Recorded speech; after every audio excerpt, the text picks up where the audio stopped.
ರೈತ ಬಾಂಧವರೇ, ತೆಂಗಿನಲ್ಲಿ ಎಲೆ ತಿನ್ನುವ ಕಪ್ಪು ತಲೆ ಹುಳುವಿನ ಒಂದು ಪರಿಚಯಕ್ಕೆ ರೈತ ಬಾಂಧವರೇ, ತೆಂಗಿನಲ್ಲಿ ಎಲೆ ತಿನ್ನುವ ಕಪ್ಪು ತಲೆ ಹುಳುವಿನ ಬಾಧೆ, ಲಕ್ಷಣ, ನಿರ್ವಹಣಾ ಕ್ರಮಗಳ ಬಗ್ಗೆ ಇಂದು ತಿಳಿದುಕೊಳ್ಳೋಣ.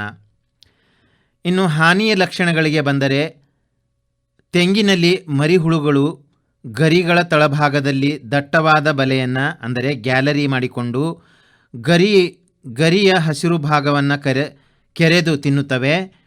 ಈ ರೀತಿ ಕೆರೆದು ತಿನ್ನುವುದರಿಂದ ಗರಿಗಳ ಮೇಲೆ ಒಣ ಹುಲ್ಲಿನ ಬಣ್ಣದ ಮಚ್ಚೆಗಳಾಗುತ್ತವೆ. ಕ್ರಮೇಣ ಈ ಮಚ್ಚೆಗಳು ಹರಡಿ ಇಡೀ ಗರಿಗಳೆಲ್ಲ ಒಣಗುತ್ತವೆ. ಹುಳುವಿನ ಹಾವಳಿ ಕೆಳಗಿನ ಗರಿಗಳಲ್ಲಿ ಪ್ರಾರಂಭವಾಗಿ ಕ್ರಮೇಣ ಮೇಲಿನ ಗರಿಗಳಿಗೆ ಹರಡುತ್ತದೆ.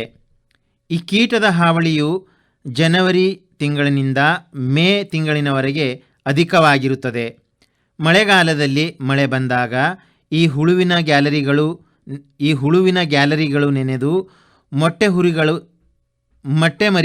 ಮೊಟ್ಟೆ ಮರಿಹುಳುಗಳು ಸಾಯುತ್ತವೆ. ಈ ಸಂದರ್ಭದಲ್ಲಿ ಪರೋಪಜೀವಿಗಳು ವೃದ್ಧಿಯಾಗಿ ಕೀಟಗಳ ಪ್ರಮಾಣ ಕಡಿಮೆ ಇರುತ್ತದೆ. ಆದರೆ ಪೂರ್ಣ ಹತೋಟಿಯಲ್ಲಿರುವುದಿಲ್ಲ.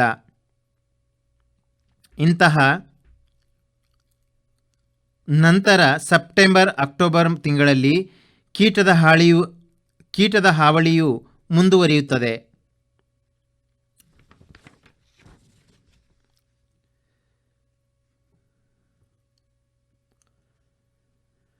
ಇನ್ನು ಲಕ್ಷಣಗಳಿಗೆ ಬಂದರೆ, ಈ ಕೀಟವನ್ನು ವೈಜ್ಞಾನಿಕವಾಗಿ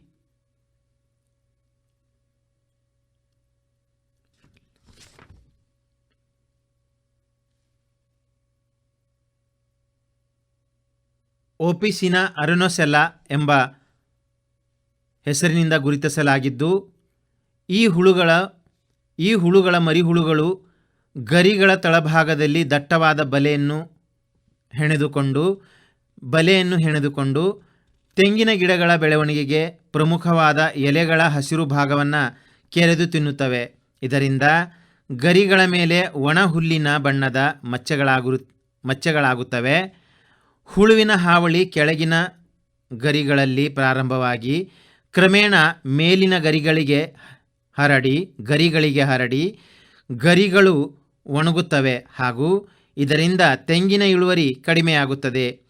ಈ ಕೀಟದ ಹಾವಳಿಯು ಜನವರಿಯಿಂದ ಮೇ ತಿಂಗಳವರೆಗೆ ಅಧಿಕವಾಗಿರುತ್ತದೆ ಹಾಗೂ ಮಳೆಗಾಲದಲ್ಲಿ ಈ ಹುಳುವಿನ ಬಲೆಗಳು ನೆನೆದು ಮೊಟ್ಟೆ ಹಾಗೂ ಮರಿಹುಳುಗಳು ಸಾಯುವುದರಿಂದ ಕೀಟಗಳ ಬಾಧೆಯ ಪ್ರಮಾಣ ಕಡಿಮೆಯಾಗುತ್ತದೆ. ದೂರದಿಂದ ತೋಟವನ್ನು ನೋಡಿದಾಗ ತೋಟವು ಬೆಂಕಿಯಲ್ಲಿ ಸುಟ್ಟಂತೆ ಕಾಣಿಸುತ್ತದೆ. ಸಮಗ್ರ ನಿರ್ವಹಣಾ ಕ್ರಮಗಳಿಗೆ ಬಂದರೆ, ಯಾಂತ್ರಿಕ ವಿಧಾನ, ತೋಟಗಳಲ್ಲಿ ಬಿದ್ದ ಗರಿಗಳು ಹಾಗೂ ಇತರೆ ಕಸಕಡ್ಡಿಗಳನ್ನು ಸಂಗ್ರಹಿಸಿ ಸ್ವಚ್ಛವಾಗಿ ಇಡಬೇಕು. ಈ ಕೀಟಬಾಧೆ ತಡೆಯಬಹುದು. ಸ್ವಚ್ಛವಾಗಿ ಇಡುವುದರಿಂದ ಈ ಕೀಟಬಾಧೆ ತಡೆಯಬಹುದು. ಕೀಟಬಾಧೆಯ ಲಕ್ಷಣಗಳು ಕಂಡು ಕೂಡಲೇ ಬಲೆಗಳಿರುವ ಗರಿಗಳನ್ನು ಕತ್ತರಿಸಿ ಸುಡಬೇಕು.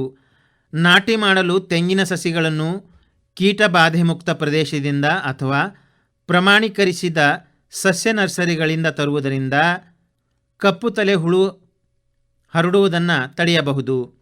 ಇನ್ನು ಜೈವಿಕ ವಿಧಾನದಿಂದ ಬಂದರೆ,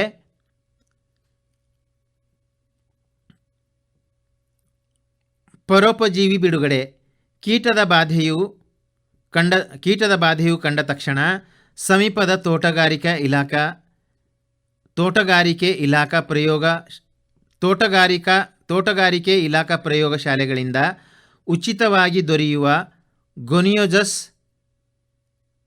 ನೆಫೆಂಟಡಿಸ್ ಪರೋಪಜೀವಿಗಳನ್ನು ಕೀಟಬಾಧಿತ ಪ್ರದೇಶದಲ್ಲಿ ಪ್ರತಿ ಮರಕ್ಕೆ 10 ರಿಂದ 15 ಸಂಖ್ಯೆಯಲ್ಲಿ 15 ದಿನಗಳಿಗೊಮ್ಮೆಂತೆ ಕನಿಷ್ಠ 4 ರಿಂದ 5 ಬಾರಿ ಬಿಡುಗಡೆ ಮಾಡುವುದರಿಂದ ಪರೋಪಜೀವಿಗಳು ಕಪ್ಪು ತಲೆ ಹುಳುಗಳನ್ನು ನಿಷ್ಕ್ರಿಯಗೊಳಿಸಿ ಅವುಗಳ ಮೇಲೆ ಮೊಟ್ಟೆನಿಟ್ಟು ತನ್ನ ಸಂತಾನೋತ್ಪತ್ತಿಯನ್ನು ಹೆಚ್ಚಿಸಿಕೊಂಡು ಕಪ್ಪು ತಲೆ ಹುಳುವಿನ ಬಾಧೆಯನ್ನು ಹತೋಟಿ ಮಾಡುತ್ತದೆ.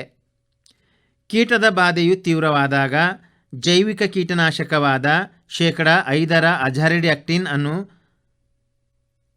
1.5 ಮಿಲಿಲೀಟರ್ ಪ್ರತಿ ಲೀಟರ್ ನೀರಿಗೆ ಬೆರೆಸಿ ಮರಗಳ ಗರಿಗಳ ಕೆಳಭಾಗಕ್ಕೆ ಸಂಪೂರ್ಣವಾಗಿ ಒದ್ದೆಯಾಗುವಂತೆ ಸಿಂಪಡಿಸಬೇಕು.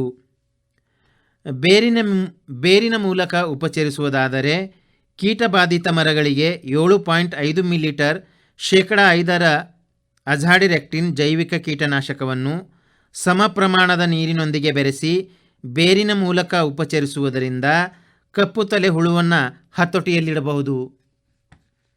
ಇನ್ನು ಹೆಚ್ಚಿನ ಮಾಹಿತಿಗಾಗಿ ಹತ್ತಿರದ ತೋಟಗಾರಿಕೆ ಇಲಾಖೆಯನ್ನು ಸಂಪರ್ಕಿಸಬೇಕು.